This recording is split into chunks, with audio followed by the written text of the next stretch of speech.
Well, thank you all for coming. This evening, we are going to be covering the reliability of Acts. Last time we discussed undesigned coincidences relating to the gospel accounts. And this week, we're going to be looking at undesigned coincidences pertaining to the book of Acts and how the book of Acts relates to and intersects with the letters of Paul. And then next time, we will cover extra biblical evidences pertaining to the Gospels, and then we'll do the same thing for the book of Acts. And then we'll also look at some other categories of evidences that bear positively on the credibility of the Gospels and Acts as well. So just to recap, so the essential argument that I am trying to build over the course of the weeks as we discuss and review the various lines of evidence is, first of all, establishing that there is indeed an avalanche of varied cumulative evidence that shows and demonstrates that the Gospels and Acts are based on the testimony of eyewitnesses and that they're substantially trustworthy. And so that lays the groundwork or lays the foundation for building the case for Jesus' resurrection, because it allows you to justify the contention that the resurrection claims that we find in the Gospels and Acts actually reflect what was being asserted and claimed by those who were purportedly eyewitnesses, and then that therefore is epistemically relevant to our case for the resurrection. And then, of course, there's the trilemma argument is also going to feed off of this argument for the substantial credibility and reliability of the Gospels and Acts, as is the argument for messianic prophecy and the argument from the conversion of the Apostle Paul. So the case that we're building over the course of these weeks will be very much relevant to those particular arguments. And then there are a few additional arguments, which also I think are favorable towards Christianity, including the argument from contemporary miracles that Keener and others have developed, the survival of the nation of Israel against all odds, and so forth. So we will also review those lines of evidences in more detail when we get there. Okay, so tonight, as I mentioned, we're talking about the book of Acts, and the book of Acts really is the keystone in the arch that bridges the gap between the Gospels and the epistles in the New Testament. It's authenticated in multiple ways by numerous points of external confirmation, which we won't be covering tonight, but we will be covering in a future week, by undesigned coincidences, and by other internal evidences of authenticity, again, which we will pick up on in more detail in subsequent weeks as well. And it provides a natural way to authenticate the Gospels, because if the book of Acts can be shown to be composed by someone who was in the know, someone who was indeed a traveling companion of Paul and has a track record of meticulous reportage and being a very reliable and trustworthy historian, then that provides some indirect reason to think that the Gospel of Luke may also be reliable as well, because it's composed by the same individual. So if we can show that he has a track record of reliable reportage, that bodes favorably for the Gospel of Luke as well. Now, everyone agrees essentially that even if, regardless of who wrote Luke Acts, and probably about 50% of scholars would think that Luke was the author, but regardless of who wrote Luke and Acts, essentially everyone agrees that Luke and Acts come from the same writer. Whoever wrote the Gospel of Luke also wrote the book of Acts. And there's good evidence from the we passages in Acts 16 and following that the author was a companion of the Apostle Paul. So in chapter 16 and following, we have the utilization of the inclusive plural pronouns we, and most scholars take the we passages to be indicative of the author claiming to have been present along with the Apostle Paul. And there's some strong reason to favor that hypothesis over alternative hypotheses, such as the hypothesis it was some sort of literary device or something like that. For instance, if you look at Acts 16, the we passages actually trail off when Paul goes through Philippi, and then you don't see any more we passages until you get to chapter 20, when Paul passes back through Philippi, which implies and suggests that the author had actually remained behind in Philippi and rejoined Paul when Paul went back through Philippi. And so that is an example of an internal evidence which would actually support the most face value interpretation of the we passages that the author is indeed someone who is a traveling companion of the Apostle Paul. So if Acts comes from a meticulous historian who seems to have firsthand knowledge of at least some of the life and doings of Paul, this fact should increase the credibility of Luke because it comes from the same hand, from the same author. So what then is the value of Acts in arguing for the resurrection? Of course, we'll unpack this, how the book of Acts relates to the case for the resurrection in more detail in a subsequent week when we review the evidence pertaining to the resurrection specifically. But if we can demonstrate that Luke was a habitual truth teller who was in a position to know what the original apostolic statement was concerning the nature of the resurrection appearances, this is of huge value in helping us to corroborate Jesus' resurrection from the dead. I mean, Luke claims to have been present with Paul in Acts 21. When Paul visited the Jerusalem church, it mentions that all of the Jerusalem elders were present, including James specifically, who was the leader of the Jerusalem church. And so, and of course, Luke was imprisoned with Paul for at least 2 years in Caesarea Maritima. He was present with Paul during Paul's imprisonment there in Caesarea Maritima. And since that's fairly close to Jerusalem, he would presumably during that time also have that ample access to those who were eyewitnesses to the purported resurrection of Jesus of Nazareth. And so Luke was in a position to know what was being said by those who were apostles, those who were purportedly eyewitnesses of Jesus' resurrection.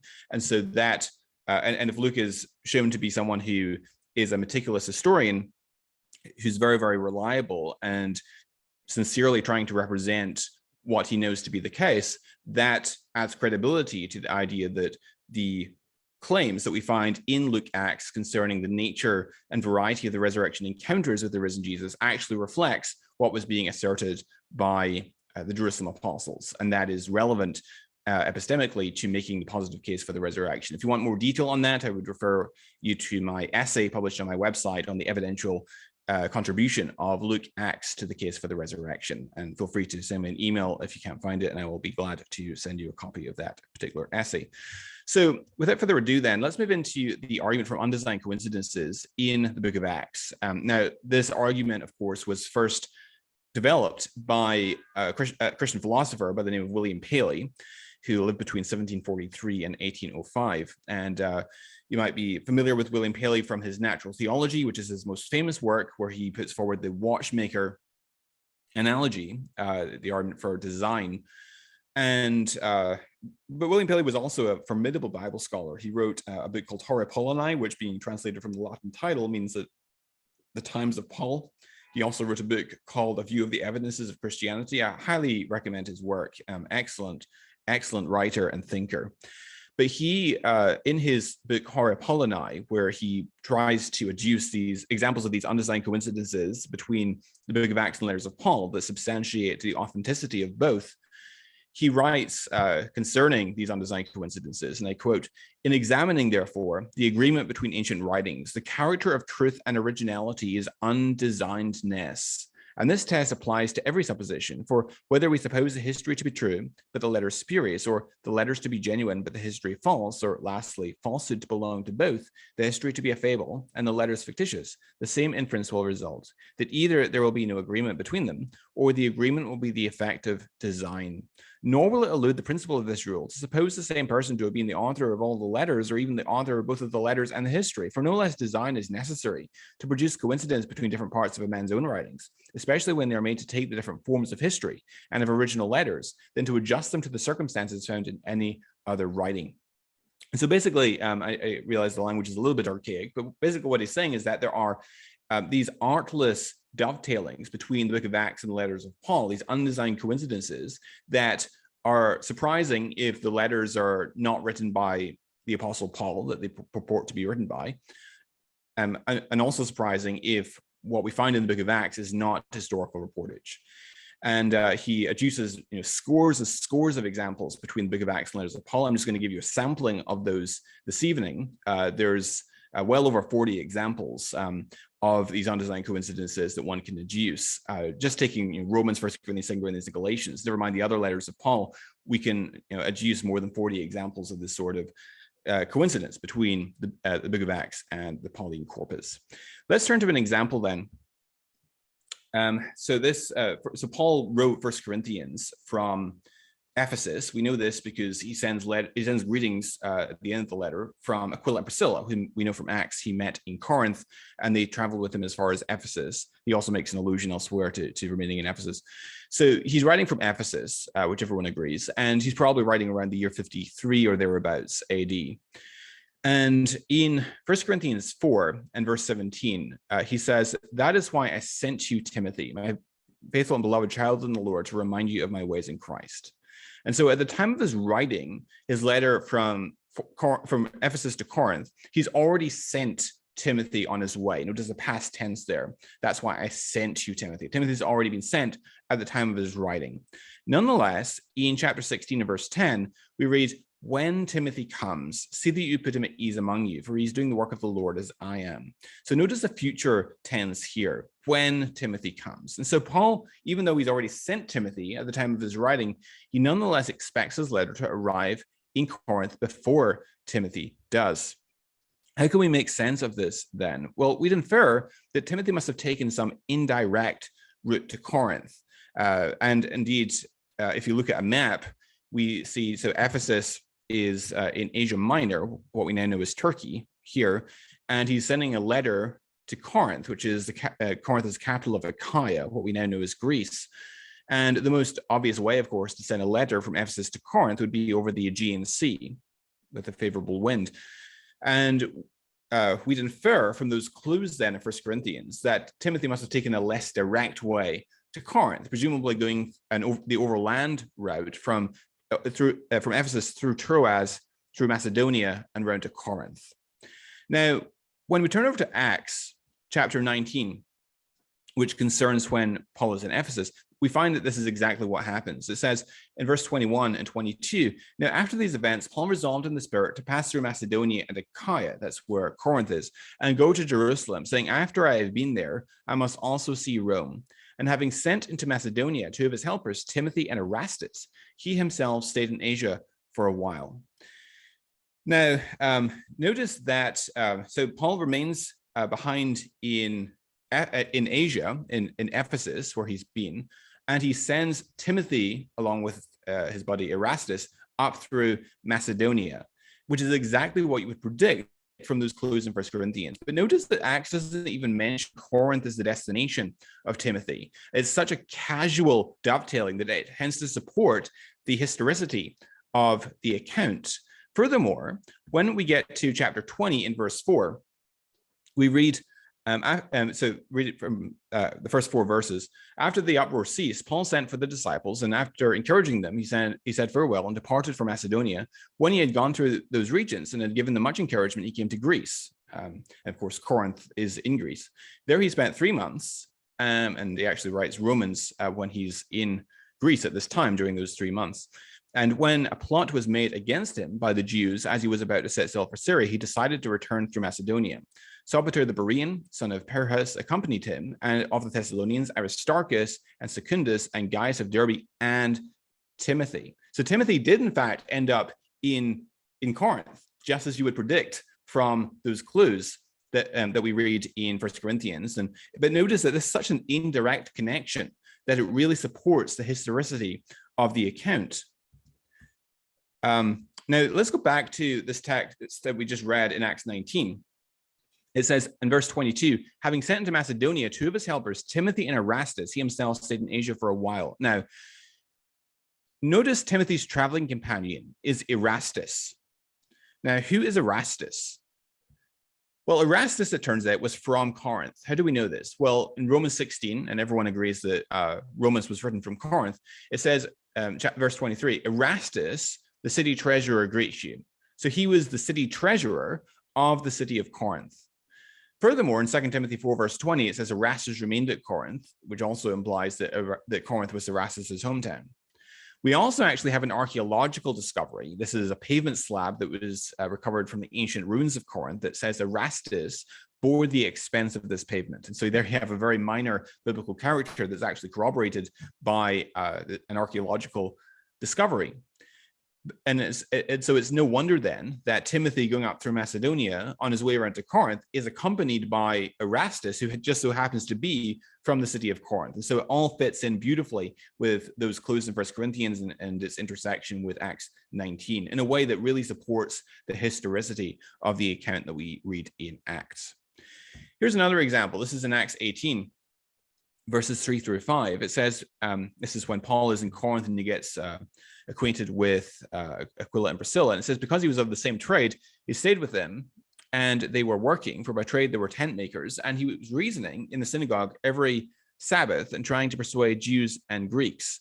But when Silas and Timothy came down from Macedonia, Paul began devoting himself completely to the word, solemnly testifying to the Jews that Jesus was the Christ. Now, this raises an interesting question.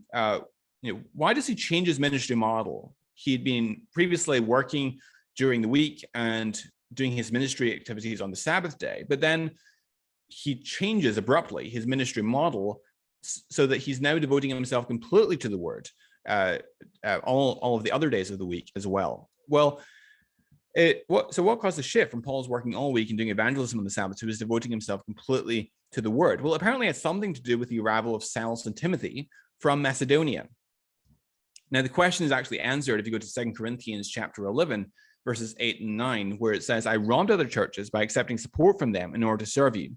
And when I was with you and was in need, I did not burden anyone, for the brothers who came from Macedonia supplied my need.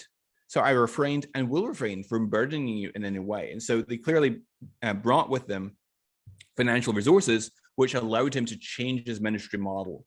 And so that undesigned coincidence, again, supports the historicity of the account that we read in Acts. Now, Acts and 2 Corinthians, by the way, are actually independent sources. And there's a number of reasons to think that Acts isn't using 2 Corinthians as a source or vice versa. For example, Titus features very prominently in 2 Corinthians, but he's never once spoken of in the book of Acts. It's very difficult to reconstruct the laundry list of Paul's sufferings and persecutions that happened to him that he gives you in 2 Corinthians 11. So that also suggests that Acts and 2 Corinthians are independent of each other. There's other reasons as well. But so that bolsters even further the evidential punch or evidential value of this undesigned coincidence. Here's another example. This is when Paul is embarking on his second missionary journey. And it says that Barnabas wanted to take with them John, called Mark, but Paul thought best not to take with them one who had withdrawn from them in Pamphylia and had not gone with them to the work. And there arose a sharp disagreement so that they separated from each other. Barnabas took Mark with him and sailed away to Cyprus, but Paul chose Silas and departed, having been commended by the brothers to the grace of the Lord. And he went through Syria and Cilicia, strengthening the churches. Now, this raises an interesting question. Why is Barnabas so keen for Mark to travel with them, even though he's withdrawn from them in Pamphylia? And this disagreement is so sharp, in fact, that it causes a split between Paul and Barnabas over Mark. Why is Barnabas so keen for Mark to go with? Well, the question is actually answered in Colossians, one of Paul's Roman imprisonment letters, where he says in chapter 4 and verse 10, Aristarchus, my fellow prisoner, greets you, and Mark, the cousin of Barnabas. And so there's a familial relationship between Mark and Barnabas, which then casts light on, illuminates why Barnabas presumably is so keen for Mark to travel with, even though he's withdrawn from them in Pamphylia. And Colossians shows it doesn't give any hint of there having been a rift between Paul and Barnabas over Mark. By the time of Paul's first Roman imprisonment, it seems that, and that's when Colossians was written, it seems that this tension that existed between Paul and Barnabas over Mark had been resolved. It doesn't look like Colossians is inventing this detail to try and make sense of Acts or shed light on Acts. And it doesn't look like Acts is inventing that detail to fit in with Colossians, because in Acts, there's no mention of the familial relationship between Mark and Barnabas. And so again, it supports the historicity of Acts. Here's another one. This is from 1 Thessalonians 3, for 6 verses. Therefore, when we could bear it no longer, we were willing to be left behind to Athens alone. And we sent Timothy, our brother and God's co-worker in the gospel of Christ, to establish and exhort you in your faith, that no one be moved by these afflictions. For you yourselves know that we are destined for this. For when we were with you, we kept telling you beforehand that we were to suffer affliction.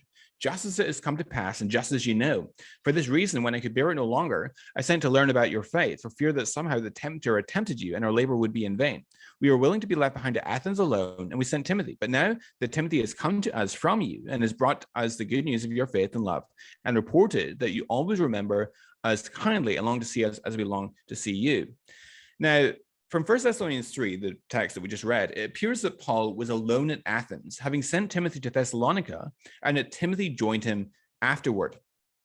Now, the account in Acts from chapter 17, verse 14 and following agrees with this, except that instead of being sent to Thessalonica, Timothy was left at Berea. So here's the account in Acts. So, to just give some context, there were some, Paul was in Thessalonica, and there was this, some Jews stirred up trouble for him there. And so he has to leave for Berea. And then the Jews come from Berea, come from Thessalonica to Berea to stir up trouble for him there too. And so he has to leave in haste for Athens. And so it says, when the Jews from Thessalonica learned the word of God was proclaimed by Paul at Berea, also they came there too, agitating, stirring up the crowds. Then the brothers immediately sent Paul off on his way to the sea, but Silas and Timothy remained there. Those who conducted Paul brought him as far as Athens, and after receiving a command for Silas and Timothy to come to him as soon as possible, they departed. So notice that, so 1 Thessalonians 3, it told us that Timothy had been commissioned to go back to check up on the Thessalonian Christians, but according to Acts, Timothy is left behind in Berea, which is unexplained in Acts. It's an unexplained allusion. And unexplained allusions, by the way, is also a category of evidence that bears favorably for reliability, both of the Gospels and Acts. And sometimes an unexplained allusion where you just have this hanging detail that's not clarified or elaborated on and doesn't really fit into the story. That itself does provide, is of evidential value. And sometimes, like, occasionally, an unexplained allusion can form one half of an undesigned coincidence, and this is the case here. So Berea is less than 50 miles west of Thessalonica. So Paul left Berea for Athens in haste because Jews from Thessalonica came to Berea to stir up the people against him in Acts 17, verse 13. Under the circumstances then, Paul was worried about the Christians in Thessalonica, and so he therefore commissioned Timothy to go back to Thessalonica to check on the church there. Luke in Acts has just omitted the sending of Timothy from Berea to Thessalonica, thus leaving the cause of his separation from Paul unexplained. And so this artless and casual dovetailing between Acts and 1 Thessalonians actually supports not only the Pauline authorship of 1 Thessalonians, which is undisputed anyway, but it also supports the veracity of the book of Acts as well. Okay, so another example in Galatians chapter 1, verse 18, it says, then after 3 years, I went up to Jerusalem to visit Cephas, that would be Peter, and remained with him 15 days. Now, why does he only have such a short visit with Cephas? Why only 15 days? That's a pretty short time to go up to Jerusalem to meet with Cephas. And he mentions that he saw none of the other apostles, just James, the Lord's brother. Why such a short visit? Well, if you go over to Acts chapter 9, verse 29, it says that he spoke and disputed against the Hellenists, but they were seeking to kill him. And when the brothers learned this, they brought him down to Caesarea and sent him off to Tarsus. So no further comment is necessary. There was a plot to kill Paul, and so that's why he has such a short visit with Cephas in Jerusalem. Here's what Paul has to say about his conversion experience, and we'll cover in more detail Paul's conversion experience in a future session, and we'll look at the veridical nature of his experience and how it actually provides evidence for the truth of Christianity, independent of the case for the resurrection and other lines of evidence. But here's what Paul has to say about his own conversion in Galatians. For you have heard of my former life in Judaism, how I persecuted the church of God violently and tried to destroy it. And I was advancing in Judaism beyond many of my own age among my people. So extremely zealous was I for the traditions of my fathers. But when he who had set me apart before I was born, and who called me by his grace, was pleased to reveal his son to me in order that I might preach him among the Gentiles, I did not immediately consult with anyone, nor did I go up to Jerusalem to those who were apostles before me, but I went away into Arabia and returned again to Damascus. Now, here's what William Paley has to comment on this particular text. He says, This is from his Hora Paulini book. He says, besides the difference observable in the terms and general complexion of these two accounts, the journey into Arabia mentioned in the epistle and omitted in history affords full proof that there existed no correspondence between these writers. If the narrative in the Acts had been made up from the epistle, it is impossible that this journey should have been passed over in silence. If the epistle had been composed out of what the author had read of St. Paul's history in the Acts, it is unaccountable that it should have been inserted. So, he also adds that St. Peter's visit to Antioch, during which the dispute arose between him and St. Paul, is not mentioned in the Acts as well. So that also provides evidence for independence between Acts and Galatians. One author is not using the other as a source in the construction of his own account. He goes on, though, and he says, in this quotation from the epistle, I desire it to be remarked how incidentally it appears that the affair passed at Damascus. In what may be called the direct part of the account, no mention is made of the place of his conversion at all. A casual expression at the end, and an expression brought in for a different purpose, alone fixes it to have been at Damascus. I returned again to Damascus. Nothing can be more like simplicity and undesignedness than this is. It also draws the agreement between the two quotations somewhat closer to observe that they both state St. Paul to have preached the gospel immediately upon his call. And straightway he preached Christ in the synagogues, that he is the Son of God. Acts 9, verse 20. And then when it pleased God to reveal his Son to me, that I might preach him among the heathen immediately, I conferred not with flesh and blood. Galatians 1, verse 15. So pointing to evidence for the independence between Acts and Galatians, and then looking at how they converge on each other, is evidence for the historicity of Acts as well. Another example relating also to Paul's conversion is in 1 Corinthians 9, verse 1. Am I not free? Am I not an apostle? Have I not seen Jesus our Lord? 1 Corinthians 15, verses 8 and 9. Last of all, as to one untimely born, he appeared also to me, for I am the least of the apostles, unworthy to be called an apostle, because I persecuted the church of God. And in 2 Corinthians 12, he says, concerning his conversion on the road to Damascus, he says, at Damascus, the governor under King Aretas was guarding the city of Damascus in order to seize me, but I was let down in a basket through a window in the wall and escaped his hands. Okay, so Paul gives us information relating to his conversion that converges with what we find in the book of Acts, with the appearance of Jesus on the road to Damascus, where Jesus appears to him in his blinding light, and he hears a voice that introduces himself as Jesus, whom you are persecuting, and commissions him to the role of apostleship. You have convergence between Acts and letters of Paul, even though the Acts and the letters of Paul appear to be independent of each other. Now, notice that in this text from 2 Corinthians 12, it says that the governor under King Aretas was guarding the city of Damascus in order to seize me. That is a detail that we don't find in Acts. In Acts, is a plot by the Jews. Now, King Aretas, this is King Aretas IV, who is the king of the Nabateans, was evidently involved in some sort of conspiracy to assassinate or to seize the Apostle Paul. And so this suggests that Acts and 2 Corinthians are independent on this point. There's another line of evidence, by the way, for independence between Acts and 2 Corinthians. But notice the point of convergence. But I was let down in a basket through a window in the wall and escaped his hands. Exactly what you find in the book of Acts, even though these appear to be independent accounts. And what's the evidence that 2 Corinthians is independent? Well, as I mentioned before, Titus is mentioned throughout the book of 2 Corinthians, but he's nowhere found in the book of Acts. And then also Paul's trials are listed in 2 Corinthians 11 cannot be readily correlated with the book of Acts, again, supporting independence.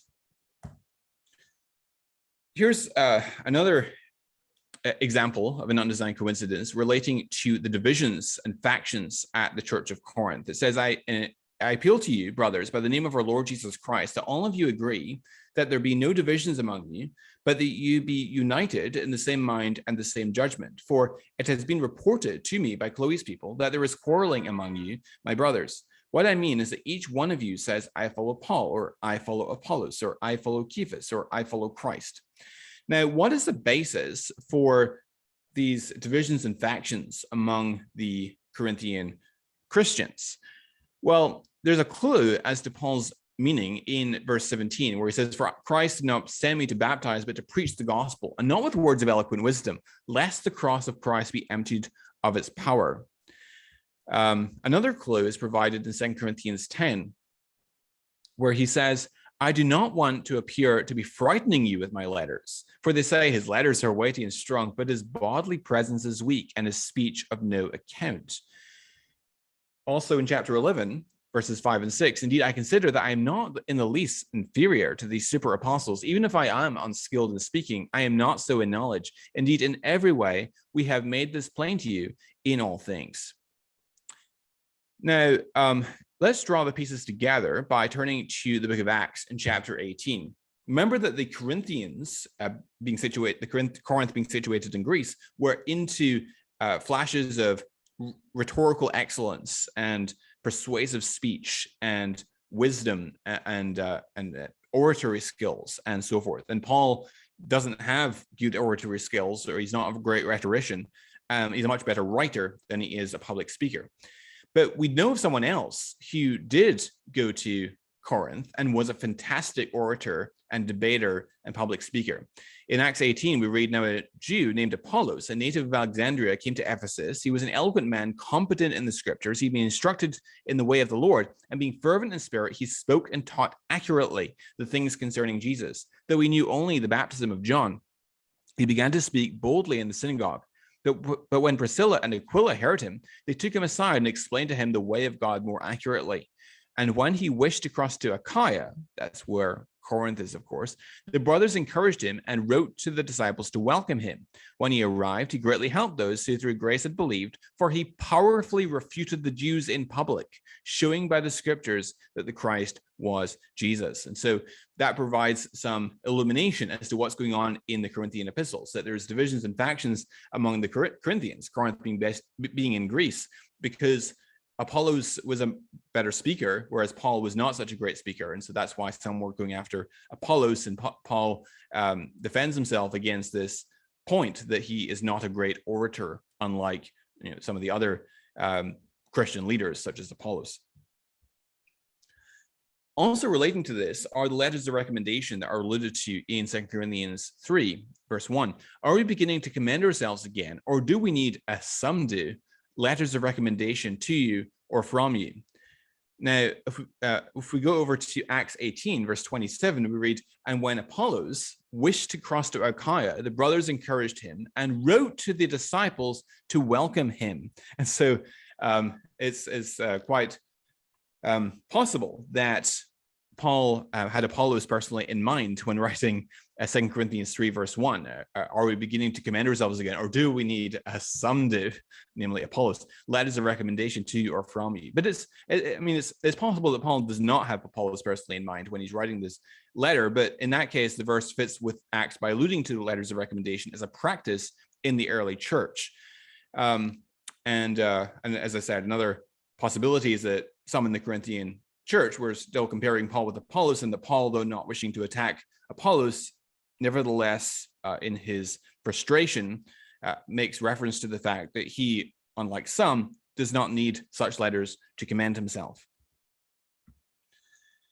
Another example relating to Paul and Apollos is in 1 Corinthians 1, verse 12, where it says, some of you are saying, I am a follower of Paul, others are saying, I follow Apollos. In 1 Corinthians 3, verse 6, it says, I planted, Apollos watered, but God gave the growth. Now, Paul's language suggests that Apollos came and preached at Corinth after Paul had left the city. This accords with the timeline that we find in Acts chapter 18 and chapter 19. And this is bolstered by evidence that Acts and 1 Corinthians are independent of each other. Another example, this is relating to Paul's sufferings and his shameful treatment in Philippi. In 1 Thessalonians 2, verse 2, it says, but though we had already suffered and been shamefully treated at Philippi, as you know, we had boldness in our God to declare to you the gospel of God in the midst of much conflict. Now, how come the Christians in Thessalonica knew about Paul's shameful treatment at Philippi? Well, let's go over to Acts 16 to find out a little bit about his shameful treatment. It says, when it was day, the magistrate sent the police saying, let these men go. And the jailer reported these words to Paul, saying, the magistrates have sent to let you go. Therefore, come out now and go in peace. But Paul said to them, they have beaten us publicly, uncondemned, men who are Roman citizens, and have thrown us into prison. And do they now throw us out secretly? No, let them come themselves and take us out. The police reported these words to the magistrates, and they were afraid when they heard that they were Roman citizens. So they came and apologized to them, and they took them out and asked them to leave the city. We continue in chapter 17. Now, when they had passed through Amphipolis and Apollonia, they came to Thessalonica, where there was a synagogue of the Jews, and so forth. And so this text implies that Paul came to Thessalonica not long after the incidents in Philippi. So according to Acts, Paul came to Thessalonica on the same missionary journey shortly after his mistreatment in Philippi. And Paul had been outraged that he'd been flogged in spite of being a Roman citizen and imprisoned without trial by authorities at Philippi. From the phrase, had been treated shamefully at Philippi, as you know, and from the text in Acts, one can envision Paul recounting the story still full of indignation to the new converts in Thessalonica. And so then that illuminates that phrase in 1 Thessalonians, shameful treatment at Philippi, as you know, because he came to Philippi just shortly after his shameful treatment. He came to Thessalonica shortly after his shameful treatment in Philippi. Now, in 1 Thessalonians and Acts, it turns out, were also independent of each other, which also further bolsters this undesigned coincidence. From Acts, it would naturally be inferred that Paul's converts to Thessalonica were all Jews, or at least Gentile God-fearers. In Acts 17, verse 2, for instance, it says that Paul went in, as was his custom, and in 3 Sabbath days he reasoned with them from the scriptures. Now, contrast that with 1 Thessalonians 1, verse 9, where it says that you turn to God from idols to serve the living and true God. 1 Thessalonians 1, verses 9 and 10 says, for you remember, brothers, our labor and toil, we worked night and day, that we might not be a burden to any of you while we proclaim to you the gospel of God. Now, if the author of Acts were basing his account on Paul's letters, he would likely have made a clear reference to Paul staying in Thessalonica for a long time, long enough for them to be aware of Paul's integrity in financial matters. Okay, so here's another example, also relating to Paul's sufferings at this time at Antioch, at Iconium, and at Lystra. So it says, you, however, have followed my teaching, my conduct, my aim in life, my faith, my patience, my love, my steadfastness, my persecutions and sufferings that happened to me at Antioch, at Iconium, and at Lystra, which persecutions I endured, yet for them all the Lord rescued me. Now, the Antioch that's here mentioned was not Antioch, the capital of Syria, but rather Antioch in Pisidia, to which, as we read in Acts 13, Paul was sent along with Barnabas. And the sufferings that are here mentioned by Paul are described in Acts 13 and Acts 14. And Paul seems to imply that Timothy actually witnessed these persecutions that happened to him in these cities. According to Acts, Paul made a second missionary journey through the same country, and the purpose for that trip is given in Acts 15, verse 36. After some days, Paul said to Barnabas, let us return and visit the brothers in every city where we proclaim the word of the Lord and see how they are. Thus, we learn that the purpose of the journey was to check on those who had been converted during the first journey to see how they were doing. In Acts 16, verses 1 and 2, we further learn that Paul came also to Derbe and to Lystra. A disciple was there named Timothy, the son of a Jewish woman, who was a believer, but his father was a Greek. He was well spoken of by the brothers at Lystra and Iconium. So we're thus informed that either Derbe or Lystra was Timothy's hometown. And it's clear from the text that Timothy had already been converted by the time of this visit. And Paul himself refers to Timothy as my true child in the faith and my beloved child in the pastoral letters. And that indicates that Timothy was most likely Paul's own convert. It then follows that Timothy was almost certainly converted upon Paul's previous journey through these cities at just the time when the apostle had undergone the persecutions alluded to in his letter to Timothy. And so again, you've got this artless dovetailing, this indirect connection between the book of Acts and the pastoral letters. And by the way, the pastoral letters are among the disputed letters of Paul. And so this actually not only supports the historicity of Acts, but also the Pauline authorship of the pastoral letters. And if you want a more detailed discussion, by the way, of the authorship of the pastoral letters, I think Paul certainly wrote them. I think the evidence for that is quite compelling. I'd refer you to my essay, which is published on my website, on the authorship of the pastoral letters for a more detailed discussion of that, if that's something that interests you. So in conclusion then, numerous examples of undesigned coincidences between Acts and Paul's letters support the substantial trustworthiness of the book of Acts. And these evidences demonstrate Luke's reliability and meticulousness as an historian, in turn supporting the credibility of Luke's gospel. And of course, we've only been able to give a sampling of examples. We'll hopefully cover other examples as we move through this course. But today we've only been able to touch the peak of the iceberg. Of course, in addition to the undesigned coincidences, there are also extra biblical corroborations of incidental details in the book of Acts. And there's scores upon scores upon scores of these. And we'll talk about those in more detail in a couple of sessions' time. So if you want some further reading on the book of Acts, generally, both in terms of undesigned coincidences as well as extra biblical corroborations, I'd refer you to the following works. Colin Hemer's work, The Book of Acts and the Setting of Hellenistic History, is great on extra biblical confirmations. Many of those we'll cover when we discuss extra biblical support for Acts. John Saul Howison, The Evidential Value of the Acts of the Apostles. Craig Keener, Acts and Exegetical Commentary in 4 volumes. Stanley Leeds, The Religion of the Christ, Lecture 6. Lydia McGrew, Hidden in Plain View, Undesigned Coincidences in the Gospels and Acts. William Paley, Hora Paulini, or The Times of Paul. And James Smith's The Voyage and Shipwreck of St. Paul. And I will close with that.